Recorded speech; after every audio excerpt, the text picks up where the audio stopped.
예, 오늘 날짜가 며칠이죠?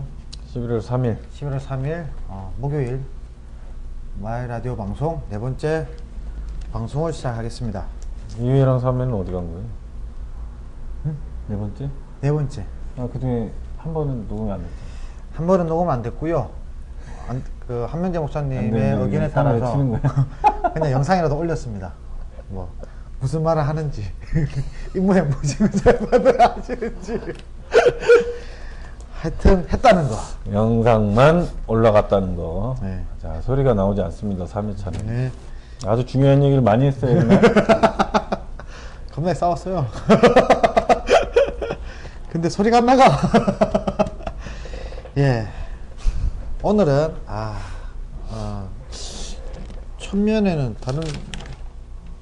첫면은 쌀 얘기인데요. 쌀 얘기는 다 아는 얘기실 것 같고, 또 한창 또 FTA 뭐 말 많을 것 같고, 그런 얘기들은 따로 뉴스에서 접하시고요. FTA 지금 11월 3일 현재 국회에서 아직 통과가 안 된 상태죠. 예, 외통위에서 통과 안 됐고요. 근데 그 남경필 의원이 그 외통위 위원장이잖아요. 네. 근데 그냥 직권 상정하겠다 네. 라는 얘기가 돌고 있고요. 네. 지금 또 오늘도 지금 국회 앞에서는 시위하러 사람들이 많이 몰려가고 있는 상황입니다. 지금 한나라당 측에서는 네. 본회의에 의장 직권 상정을 직권 상정. 요구하고 있으나 자, 부담이 너무 큽니다. 그죠. 박희태 의장이 혼자서 그 짐을 지기에는 부담스럽죠. 정치적인 부담이 워낙 크고, 그리고 한나라당의 입장에서도 부담스럽죠. 내년 총선을 생각하자면 지금 그런 쓰잘데기 없는 짓을 해서 자신의 표를 깎아먹는 필요가 없는 거죠. 시민들 보는 게 겁이 나겠죠, 당연히. 네. 하지만 되긴 될 겁니다. 미국에서 지금 통과됐으니까.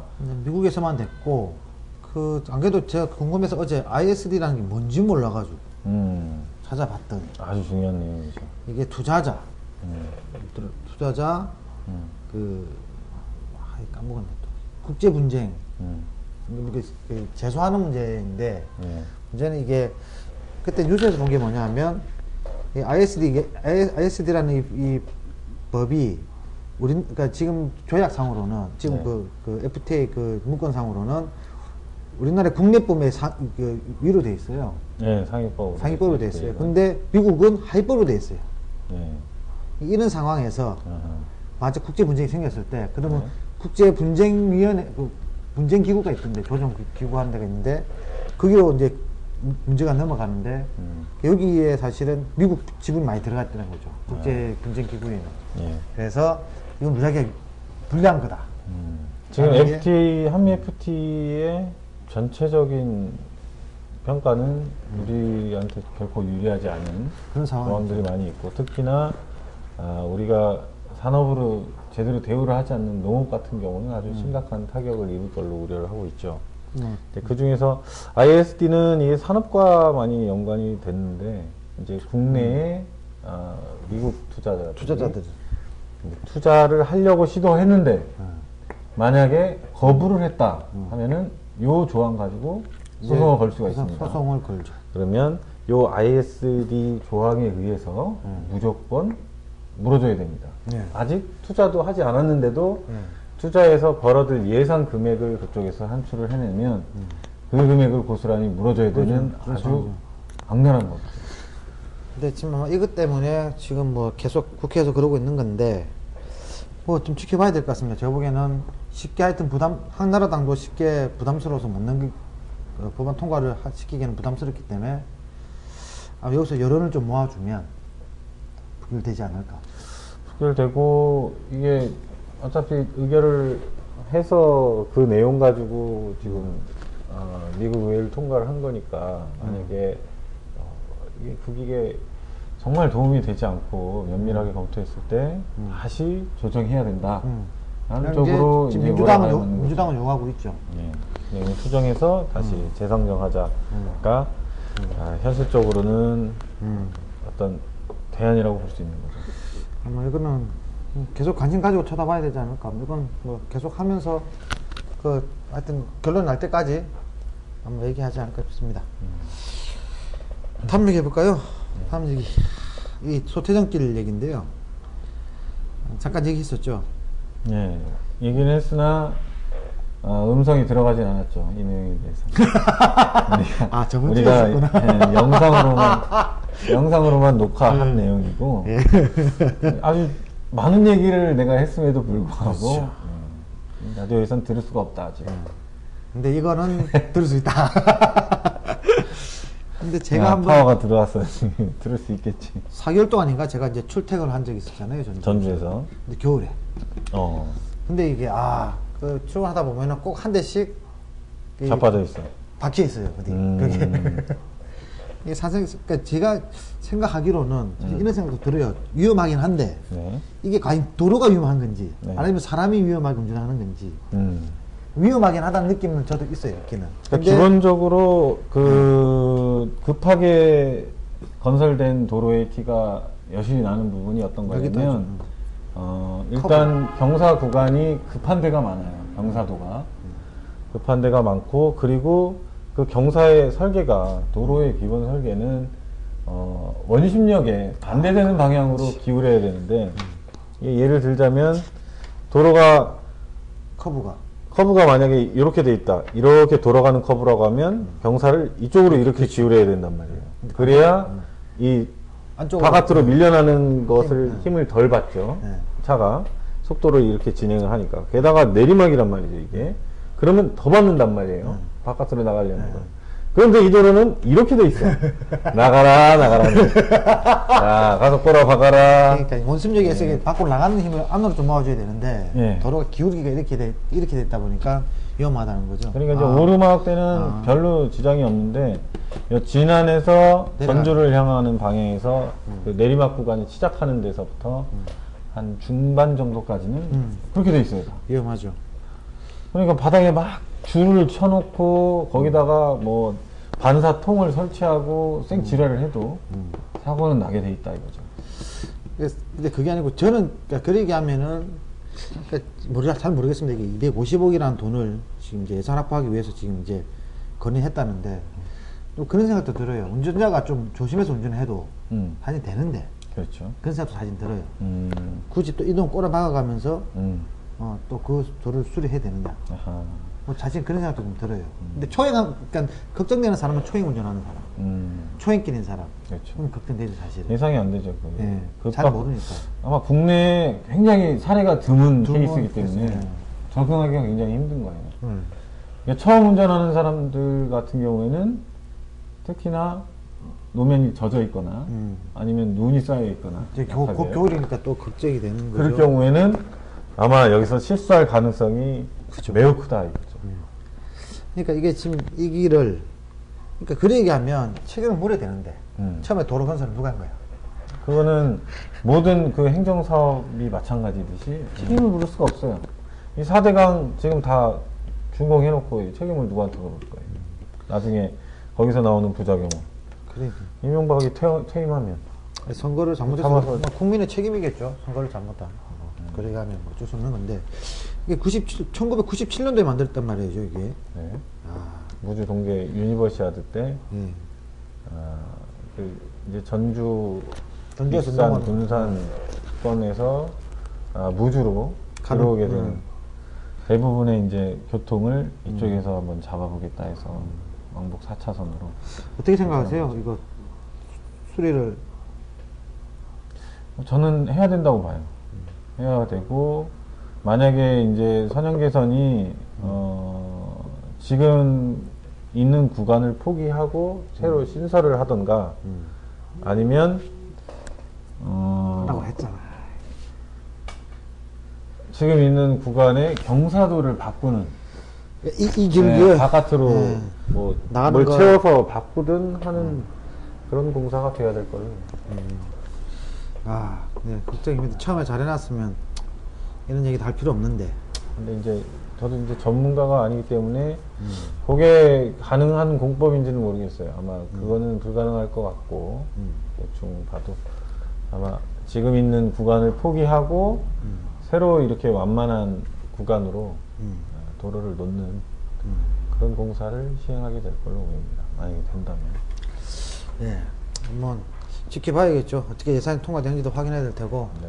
공사를 어떻게 진행하는지도 좀 쳐다봐야 되지 네, 않을까 아직 싶습니다. 이제 의장 협의회, 전북 의장 협의회에서 올리겠다고만 한 것이지 이게 이제 국토위나 이런 데서 받아들여진 내용이 아니기 때문에 두고 봐야겠죠.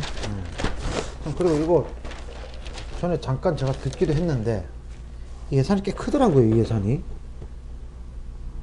6차 산업화 사업. 이제 사업 되게 꽤 크더라고요. 이게 한 군데에 몇십억이던데. 네, 맞아요. 50억까지. 50억, 20에서 50억까지인데 시군 자부담 30, 시군 부담 30, 자부담 20, 광특 예산으로 50. 예산이 꽤 크잖아요, 이게. 그죠. 근데 여기도 보면 강준 위원장님이 얘기하셨던 내용이 자부담이 너무 크다.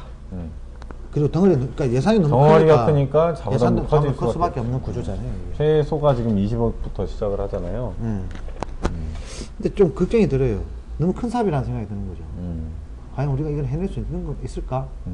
하는 생각이 좀 해낼 드는 수 거죠. 있는 데가 그렇게 생각하면 없죠. 지금 어떤 개별이나 마을이나 마을은 안 아니면은, 되죠. 중소규모의 농장 형태라면은 통농장 형태라면은 소화하기가 쉽지 않은 사업이죠. 네. 그런데 이제 그 진안군에 있는 진안마을 주식회사 같은 경우에는 출자자가 100명 그리고 이제 거기서 자발적으로 1억이라는 자금을 모은 그런 경력이 있기 때문에 이런 힘이라면 우리가 이 돈을 소화하는데도 우리가 없을 것이다 라고 생각해서 이걸 이제 지원하겠다 했는데 진안군에는 아마 거의 유력한 것 같아요. 만약에 여기서 지원을 하고 자부담 부분만 해결이 되면 네, 아마 선정되는 데는 무리가 없다는 평이거든요. 네, 왜냐하면 사례가 지금 이 6차 산업화의 목적이라는 게 어떤 그 자발적인 주민들의 의지에 의해서 이게 생산부터 판매까지 한번 다 원스톱으로 해결을 해보겠다. 그리고 그 운영 주체도 예, 단체 이론은 알겠는데 이론적으로 뭐 생산부터 가공해서 판매까지 다 책임지겠다는 건데 이론은 그런 건 알겠는데 문제는 뭐냐면 최소 20억을 잡아보자고요. 20억이면 5분의 1이면 5분의 1이면 아니지 4억 30%. 아니지 시군비 20%니까 자부담이 20%니까 그럼 4억이라고요? 그렇죠. 30억은 6억. 근데 지금 현재 1억이라 그러면 3억은 그러니까 그래서 지금 이런 얘기가 나오고 얘네가 좀 줄여달라 좀 자부담 좀 줄여달라는 얘기를 하시는 자부담 건데 비율을 줄이든가 아니면 파격적으로 그 광특 예산 더 지원을 해달라 하는 거죠. 20억 20억 사업을 해도 4억인데 자부담이 그러니까 좀 너무 크지 않나는 생각이 좀 들어요 사실은 저는. 그래서 이거 위험부담 크다 좀 그런 생각이 좀 듭니다. 그 저기랑 비교하면 어떨까요? 종합개발사업? 네. 종합개발 사업은 40억에서 70억까지 사업이거든요. 네. 이거는 이제 6개 마을, 그러니까 몇 개 마을 권역을 만들어서 그러니까 인구 비례해서 이제 예산이 측정이 되는데, 근데 그거랑 비교, 글쎄요, 어떤 식으로 비교? 그러니까 위험성이 있다면은 아니, 그러니까 사실 이것도 커요. 그러니까 이건 나도 저는 알아고, 이거 이미 농림부에서도 문제제기 많이 나오고 있고, 이미 이 사업 너무 위험하고 너무 크다. 나는 그리고 너 시골 마을이 몇십억짜리 사업을 할 수 있는 구조가 아니라는 거죠. 그거는 이제 비판이 많이 나와서 없어지고 있는 상황이라서 이 회사는 지금 뭐냐 산촌 생태 마을 그것도 지금 14. 이제 전에 14통으로 때렸잖아요. 근데 이것도 바뀌었다고. 어떻게? 이것도 지금 매덕이 7억인가 이렇게 이거 평가해서 해주겠다라고 바뀌었어요. 이것도 이걸 따라가는 농촌 종합개발 사업이 이걸 따라가는 거 아닌가 하는 생각이 좀 들고 그럴 수밖에 없어요. 제가 보기에는 이거 괜히 그러니까 농림부에서 이제 지금 얘기한 건 농림부 사업이고 지금 아까 얘기한 6차 산업화 사업은 이건 이제 전북도에서만 도에서 도에서만 하는 사업. 기마주시서 갔다 와서 하여튼 그래도 뭐 좀 지켜봐야겠죠. 지금 아마 진안마을 주식회사가 지금 이제 하시려고 준비하고 있는 걸로 알고 있는데 좀 덩치가 커서 걱정이 됩니다. 예, 다음 하림. 이거 뭐 다 훑을 거예요, 신문을? 당신 쓰신 것만 하게요. 이거 다 훑어봐요. 아니 하림, 이게 또 걱정이야. 지금 안 그래도 지금 닭장이 또 들어오겠다는 사람도 있는 모양인데. 있죠. 근데 지금 그러니까 농가 혹시 조사해봤어요? 양돈 농가, 양계 농가? 양계 농가에 뭐 어떤 내용? 아니 몇 가구 정도 되는지. 지금 하림하고 계약된 거는 21개 농가예요. 한개 농가. 네. 혹시 몇만 수인지 아세요? 평균 소득이 1억 6천 정도 됩니다. 1억 4천. 1억 4천. 얼마지? 이거 몇 도로 드는지 모르겠는데. 그러니까 저도 뭐 병아리 값이 얼마인지. 21개 농가잖아요. 21개 농가를 네, 위해서. 편차는 있죠. 물론 그 중에서 편차는 있는데 평균 1억 2억 4천. 넘게 하는 데도 있고, 네. 그리고 몇 천만 원 수준인 데도 있고 그렇겠죠. 되게 고소득 사람들이잖아요. 그렇죠. 지난번에서. 근데 이 사람들한테 또 이렇게 고소득인데도 불구하고 지원을 해달라고 얘기하고 있는 상황이잖아요. 그런데 이제 이 양계 농가도 속을 들여다보면, 물론 이제 연간 수익은 억 하니까 이제 놀라게 되지만, 사실 그 기반 시설을 갖추기 위해서는 또 그건 하려면 다 지원하죠. 수십억, 아니요. 다 지원 안 해요. 자기 부담이 들어가죠. 자부담 들어가는 네. 자부담 들어가겠죠. 그러니까 이제 일단 굉장히 큰 빚의 구도 아래에서 이제 빚을 빡빡하게 빚을 안고 수익을 올려서 그 빚을 갚아나가는 빚을 안고 할 구조이죠. 수밖에 없는 구조다 보니까 그렇죠. 예. 이것도 그렇게 보면 큰 것도 아닐 수도 있다. 네. 물론 이제 돈이 많은 사람 같은 경우야 돈을 벌 수 있는 구도인데 그렇지 않고 무리하게 뛰어들었다가는 그 빚 때문에 우리가 이제 쫄딱 망할 수 있는 위험성이 리스크가 큰 사업이죠. 근데 왜냐하면 사실은 뭐 걱정되는 게 AI 같은 경우가 굉장히 불확정성을 가지고 있잖아요. 이게 언제 어떻게 올지 모르니까. 어떻게 할지 모르기도 하고. 근데 21가구라는 거잖아요. 중요한 게. 네. 21가구가 양계 농업을 하고 있는데 이 사람들만을 위해서 뭔가 지원을 해줘야 되는 문제인가. 그거는 이제 하림하고 계약 관계이기 때문에. 하림하고 계약 관계지만 군에다가도 요청을 했잖아요. 그러니까 지금. 지난 군은 이제 하림하고 MOU를 맺은 거예요. MOU는 강제성은 없어요. 당연하죠. 네. 그냥 MOU를 맺어서 이 농가들을 마음을 편안하게 해주고 군도 이렇게 노력하고 있다라는 걸 보여준과 동시에 또 하림 쪽에도 우리 지난 군하고 사이좋게 지내자라는. 그러니까 뭐 MOU라는 게 상호 협력하자 이런 얘기인데 강제성도 없고 해줘도 되고 안 해줘도 또 하림 말고 다른 도 많잖아요. 예, 많이 뭐 있으니까. 보니까 뭐 50몇 개던데? 여기 질의한 거 보니까 50몇 개 질의를 했다 하더라고. 그 MOU 체결을 했다 하더라고요. 진행하고 있는 게. 25개인가 진행이 됐고, 소리 나나? 진행이 됐고, 뭐 나머지는 진행 중에 있는 것도 있고, 또 포기한 것도 있고. 근데 좀 그런 거지. 저는 이런 지원들이, 그러니까 이게 양계농가 진짜 많다. 많다 그러면 할 수 있다고 보죠. 연구 지원도 할 수 있고 할 수 있다고 보는데, 21개 농가만을 위해서 뭔가 한다는 거. 이거 좀 제가 보기에는 좀 뭔가 한다면, 하진 않았어요. 지금 해달라 요구사항인데, 한다면, 문제 좀 걱정되는 부분도 있다. 그렇게 예산 쓸 문제니까 과연. 완전히 무시하자는 얘기는 아니지만, 그래도. 군에서도 예산을 많이 쓰고 있죠. 지금. 많이 쓸 것 같아서, 뜰 것 같아요. 규모가 원체 크니까, 네. 쓸 것 같아서 21가 농가를 위해서 큰 규모 예산을 지원할 수 있는 문제인가, 과연. 행정에서는 그게 있는 거죠.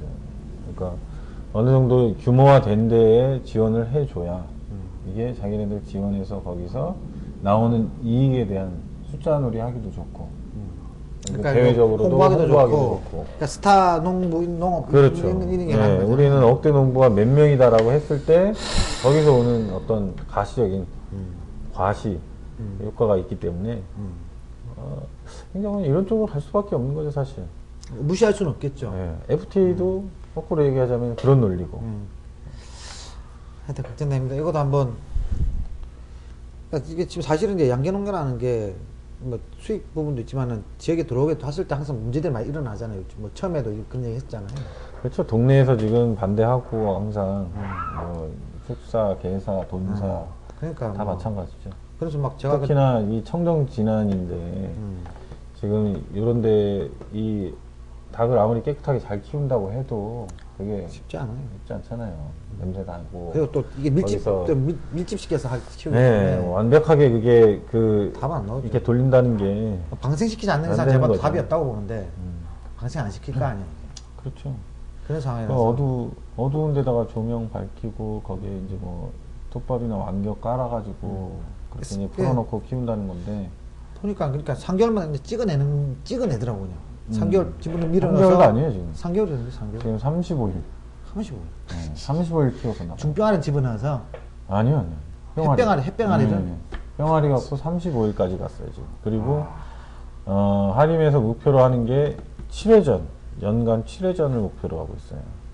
7회전이면 보통 1년에 두 달에 7회전. 한 번도 안 되잖아요. 안 되죠. 그죠? 그러니까 35일이란 말이 맞는 거예요. 그리고 그렇구나. 35일 키우고 빼고 그리고 한 일주일 정도 또 뭐 이제 갈아야 될 거 아니에요 거기 밑에 똥 치우고 뭐 이렇게 갈고 그리고 또 들어오면 또 넣어가지고 기르고 또 나가고 완전히 산업이죠. 닭 좋아하죠? 네? 닭 그렇게 좋아하지 않습니다. 그래요? 예, 고기 좋아. 닭고기 좋아하는 돼지고기. 돼지고기. 닭고기 저는 안 맞더라고요. 저는 맛이 닭고기도 없다는 건 좋아해요. 아닌데 맛이 없다는 건 아닌데 돼지고기도 좋아하고 이 고기를 사람들이 좋아하고 많이 소비하기 때문에 사실은 그 그렇죠. 수요를 맞추기 위해서 이런 시스템이 그러니까 그런 한림이란 기업도 생겨나는 그런 거겠죠. 예. 근데 참 걱정됩니다. 나는 이것도 좀 지켜볼 필요가 있겠다 그런 생각이 들고 아까도 이거 보면서 그런 생각 그 얘기를 들었거든요. MOU 체결했던 얘기 23건의 추진 중. MOU는 많이 하면 많이 할수록 좋다. 완료 24개. 그랬던 상황이 있어서 민선 5기 들어오면서 MOU가 급속히 늘어난 것 같아요. 그러니까 이게 그러니까 그리고 유행이야 지금 유행. 이부영 의원이 얘기하는 게 그건 선심성 그리고 뭐 이렇게 홍보용 MOU를 너무 많이 하는 거 아니냐 이런 제기를 하셨더라고요. 그래서 참 많다 진짜 MOU. 나도 궁금하네. 어디가 그렇게 MOU 체결이 됐는지 궁금하기도 합니다. 시민기자단 우수 사례로. 네, 어르신 기자들. 그 노인. 네. 그래요? 네. 내일 발표하러 가요. 내일 컨퍼런스 하신다. 강주에서 컨퍼런스 하신다는 게 그거 얘기시구나. 영우 기자가 발표하고 저희는 이제 표를 던져요. 그도 뭐 이렇게 표 많이 받으면 인기 투표 해가지고 표 많이 받으면 이제 뭐 얼마 주는 또 시상하니까. 시상이 있어요? 모르겠어요 내용은. 여튼 그래서 오늘 마감하고 빨리 가야 돼요. 순천 어땠어요? 좋더라고요. 그게 다 뭐 설명해 줄 건 없고. 순천시의 그 생태 수도라고 하거든요. 순천시는. 그렇죠. 우리는 뭐야? 대한민국 제1의 생태 도시라고 하고. 그 수도하고 제1의 생태 도시랑 어느 게 높은가요? 글쎄요. 수도가 제1의 도시를 말하는 거 아니겠어요? 수도? 대한민국의 수도 얘기하는 게 지금. 대한민국의 생태 수도. 생태 그러니까 수도? 수도는 서울인데 생태 수도는 수도를 자기네 도시 따위 가지. 근데 이제 그 외향적으로 드러나는 면들은 굉장히 좋아요. 생태 수도. 순천이. 생태 수도. 순천만 가봤어요? 잡았죠. 여자만 가봤죠. 순천만 그리고 나간읍성 나감성도 가봤죠. 이어지는 그게 저는 이제 거기서 단어를 하나 뽑자면 보존. 그 보존의 논리가 그 많은 수의 관광객을 끌어들이고 지역사회에 어떤 이익 창출의 효과를 가지고 있다. 물론 그리고 그거에 대한 관리 그게 순결한 순천만이 될 수 있도록 계속 유지하는 과정을 게을리하지 있지 않아요. 우리는 거기서 순천만에 사람이 오기 시작하면 행정은 시달려요. 어떤 내용이냐면 이거 숙박 좀 짓게 해달라. 그다음에 뭐 좀 팔게 해달라. 하고 엄청나게 이제 외압이 들어온대요. 근데 그거를 시장이 온몸으로 막아내고 순천만 인근에 있는 경작지를 이제 보전 지역으로 정하고 전봇대를 다 뽑았어. 건물도 못 들어가게 하고 이제 네, 건물도 거기 있던 건물도 뺐어. 보존지역으로 딱 네. 묶어버리고 다 빼고 전봇대 다 뽑아 버리고. 큰 결단 하셨네. 그리고 데크를 이제 사람 한 2명 교체할 수 있는 폭으로 쭉 깔아서 그 데크 위로만 다니게. 사람이 예. 그렇게 해서 보존하고 있는 거죠. 순천 그리고 지사님이 큰 결심하셨네요. 진짜. 이제 그게 생겨나니까 그 지역 거기가 이제 바다에 접해 있으니까 어업권자들이 있을 거 아니에요. 어업권자들이 뭐 가지고 있어요. 배 갖고 있잖아. 배 가지고 이제 여행 시켜준다고 이제 배를 다 갖다 대는 거야.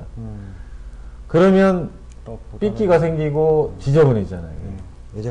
그걸 또 막았어. 다 막아버려. 네, 막고 그 시에서 직영으로 운행하는 생태적인 나무 배를 만들어서 하루에 몇 회로 제한해서 이제 그 코스를 돌 수 있게 그렇게 조절을 했더라고요. 저렇게 해야 되는데. 내가 볼 때는 그 양반은 개념이 있어. 이게 생태가 뭔지도 좀 아는 것 같아. 근데 다른 데는 생태가 뭔지를 몰라. 모르면서 생태를 자꾸 외치니까 문제라는 거지.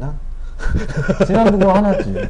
생태가 뭔지를 알면은 거기에 맞게끔 모든 행정이 이렇게 집중이 되고 그 가치를 실현하기 위한 노력을 해야 되는데 기껏 해봐야 유기농 골짜기?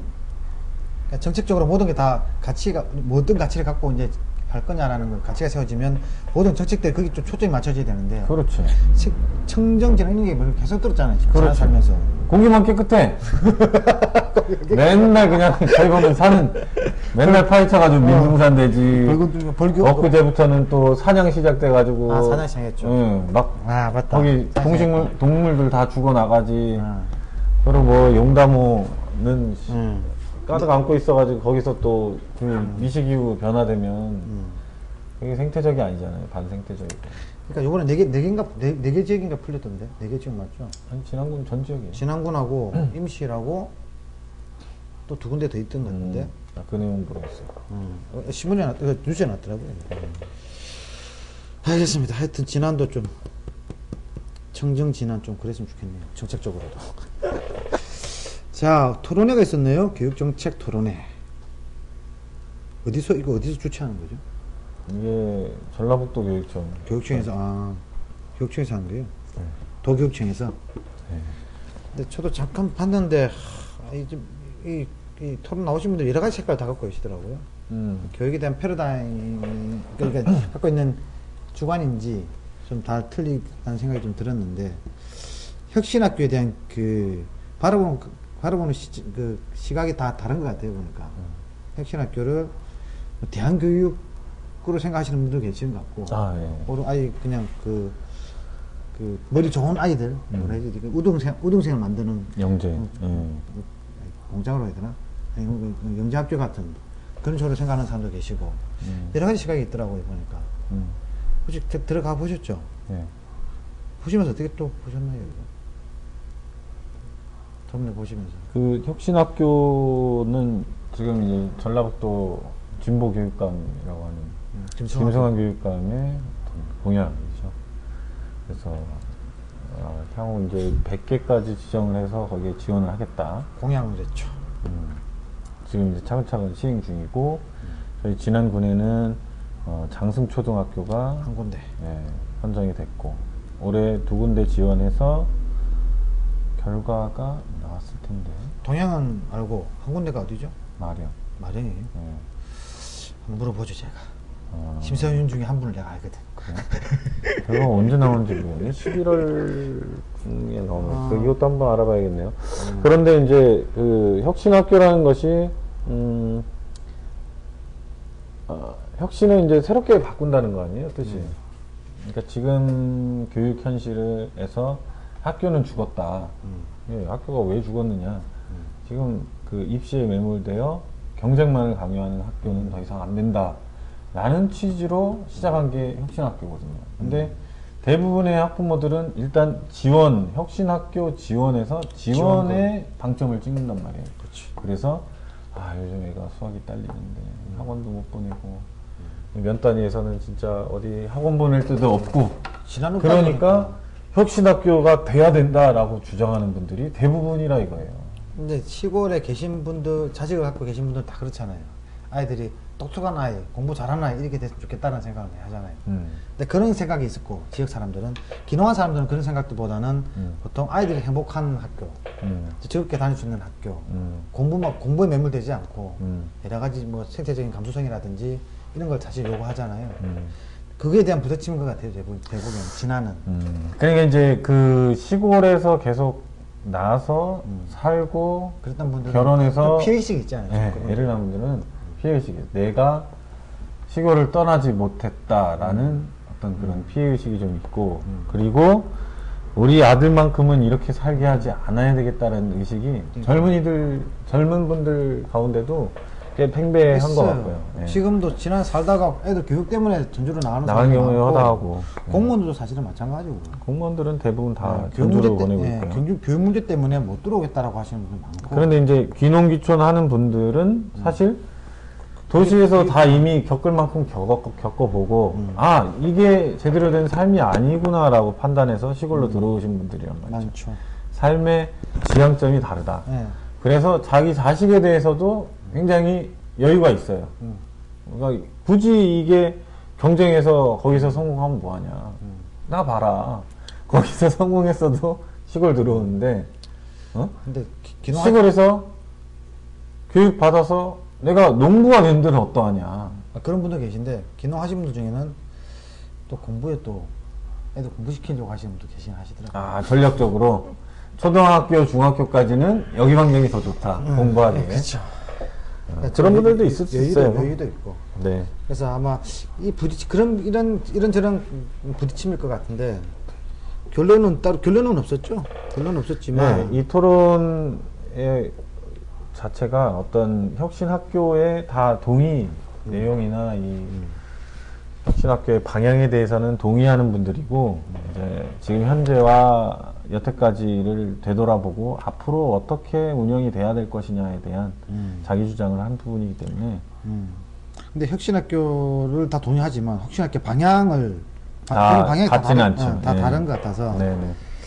이제 어떻게 해 나갈 것인가 좀 걱정이 되긴 합니다. 지금 그러니까 걱정인 게 뭐냐면 예를 그 교육계 관련된 사람들을 만나보면 그런 거 진짜 초등학교가 지금 하고 있잖아요. 근데 이제 이게 중학교로 이어지지 않는 거지. 그 초등학교 만약에 나왔어. 애들 졸업했어. 어디가? 가야 될 거 아니야, 중학교. 중학교로 가는데 다시 중학교는 전주 혁신학교가 아니야. 이런 시스템이 그러니까 기존 그 초등학교 다녔던 그런 시스템이 아닌 거지, 중학교는. 그러니까 적응하기 쉽지 않다라는 생각이 하시더라고요. 그래서 세트로 가야 된다, 이걸. 그렇지. 고등학교까지 세트로 나가야 된다, 이게. 고등학교까지. 그런 얘기를 하시더라고요. 아마 이걸 지금 이제 준비하시는 것 같아요. 지금 이제 지난해에도 나우연대 연대가 지금 이제 움직이고 있잖아요. 연대. 이번에 사단법인으로 가신다고 하시더라고요. 그래서 아마 이런 것들을 준비하기 위해서 하시는 것 같은데 아마 진안도 동양하고 중학교, 고등학교도 하나 신청한다고 하는 것 같은데. 고등학교가 가려면 이제 동양 같은 경우는 구상을 얼핏 들어봤어요, 제가. 동양은 초등학교 없죠. 네. 중학교. 아니 중학교도 있어요. 중학교 있어요. 동양초, 동양중으로 이어지고 그리고 거기 경계만 살짝 넘으면 푸른꾼 고등학교 있잖아요. 아, 그 안성. 네. 경기도. 그러니까 그렇게 묻겠다는 거죠, 걔네들은. 근데 무주 안성이고. 무주 안성. 그는 어차피 뭐 그 대안학교잖아요. 그렇죠. 뭐 인가받은 인가받긴 했지만 하여튼 뭐 대안학교잖아요. 바로 갈 수 있는 거고. 아니, 저는 그러니까 그 생각이 드는 게 잠깐 생각이 드는 게 안천에도 고등학교 있잖아요, 지금. 안천은 초중고가 같이 있죠. 네, 그거 같이 있잖아요. 고등학교 안천고등학교를 살리면 그 인근에 있는 뭐 상전이든 아니면 저쪽이 살릴 수 있죠. 갈 수 있는 구조를 좀 만들어주면 나령도 고등학교 있고. 괜찮잖아요. 와정도 살아있죠, 아직. 그러니까 지금 지난해 진안 면단위에서 제일고 있고. 그러니까 면단위에서 살아있는 학교가 안천하고 마령. 그러니까 그 두 군데만 잘 살려도 그러니까 마령은 백마성 커버하고 동북쪽으로는 그 안천고등학교 커버하고 나머지는 없네. 나머지는 진안읍에서 커버하고. 진안읍에서 주천도 제일고에서 커버하면 되지. 주천과 용단과 정천만 엮어도 것 같긴 한데. 고등학교가 지금 없으니까. 근데 만약에 우리는 어디 떠나기 싫고 지역에서 좀 했으면 좋겠다라는 부모들의 움직임이 있으면 고등학교 하나 또 만들어질 수 있는 거예요. 그러니까. 네. 근데 이게 그런 요구들이 많아져야 되는데 수적으로 그렇게 안 하지. 갑자기 공격하진 않을 테고. 지금 있는 인원이 작다고 하면은 프로그램 잘 꾸리면 저 장충초등학교도 전주에서 막 오잖아 다. 그러니까 충분히 그 수요는 지금 우리가 이 부모들 젊은 세대 부모들이 갈망하는 어떤 그 작은 틈새를 요 진안에서 살짝 긁어서 넓혀주면 충분히 이 교육에 대한 대안들도 나올 수 있다 라는 희망을 갖고 있어요. 제가 애를 키우기 때문에 또 그런 꿈을 가지고 있고요. 알겠습니다. 한번 뭐 꿈꿔보죠. 고등학교 만들어 보시죠. 그럼. 고등학교까지 지금 애가 5살이니까 조금 시간이 남아요. 한 12년? 알겠습니다. 오늘 이거를 마쳐야 될 것 같고요. 네. 오늘 뭐 녹음은 잘 된 것 같아요? 확인해 봐야겠죠. 그거. 오늘도 영상만 나오는 그리고 거. 불소. 네. 이것만 얘기하고 갑시다. 불소 언제라 그랬죠? 11월 17일. 17일. 네. 지금 업 사무소에서 보건소에서 지난해 다음 보건소에서 주에 기사가 나올 거예요. 네, 보건소에서 다음 주 기사를 낸답니다. 관심을 좀 가져주시고 좀 참여하시죠. 이게 좀 공청회 할 때 좀 참여하셔서 분위기를 보니까 찬성 쪽 사람들만 그냥 다 그냥 그건 아니고요. 패널이 아니라 그 강연은 찬성만 이렇게 네, 홍보하는 거죠. 그래서 반대는 거기서 반대까지 같이 나와서 토론하는 게 사실은 마땅한데 어떻게 보면 그거는 소배를 못한 건지 어떻게 안 한 건지 보건소에서 일부러 안 한 거죠. 의도적으로 안 한 거다. 네. 그러면 다음 주에 일단 다다음 주죠 저거는. 네. 알겠습니다. 그럼 이거를 마치고 다음 주에 또 찾아뵙도록. 오늘은 참 한 목사님이 안 나오셨는데요. 다음 주에 나옵니까? 원래 금요일날 그러니까 지금 잠깐 얘기는 네. 했었는데 금요일날 방송을 하자. 음. 금요일날 또 시간 좀 되신다 하시니까. 네. 다르면 또 다른 사람들도 좀 모아서 아니면 따로 좀 할지 좀 판단을 좀 해서 또 자주 찾아뵙도록 하겠습니다. 알겠습니다. 네, 그러면 다음 주에 뵙겠습니다. 끝.